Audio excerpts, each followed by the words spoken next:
Bonjour à toutes et à tous et merci de votre fidélité. Comment rendre compte de Jésus ressuscité? Comment en parler? Comment en témoigner? C'est le défi des évangélistes qui essayent de rendre compte de la résurrection de Jésus, un événement qui dépasse l'entendement. Et pourtant, le message de l'évangile, qui est le cœur de notre foi d'aujourd'hui, est venu jusqu'à nous. Des hommes et des femmes ont vécu l'expérience de la rencontre de Jésus, mort et ressuscité, et sont bel et bien devenus des témoins. Mais pourquoi l'Évangile nous parle de l'expérience particulière de Thomas? Pourquoi nous en parle-t-il en disant que son nom signifie jumeau? Peut-être parce que nous nous retrouvons dans la personne de Thomas, comme dans notre jumeau. Ne sommes-nous pas, comme lui, confrontés à nos résistances, nos contradictions, nos présupposés, nos idéologies? L'Évangile nous présente Thomas comme quelqu'un qui veut comprendre.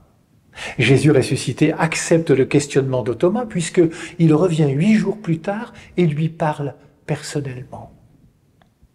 La figure de Thomas nous dit que la foi et le doute marchent ensemble.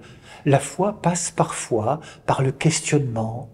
Elle pousse à réfléchir, à nous interroger. Elle nous oblige à un cheminement intérieur qui engage notre raison, notre histoire personnelle, nos convictions du moment.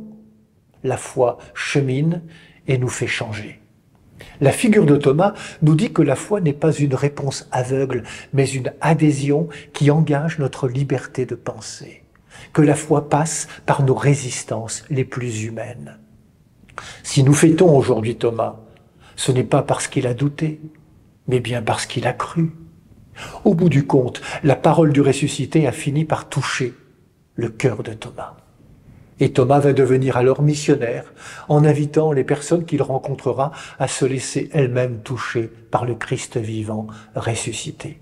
Allons-nous pouvoir dire comme Thomas, mon Seigneur et mon Dieu? La foi est une relation personnelle avec le ressuscité. Laissons-nous porter par son esprit et vivons en croyant.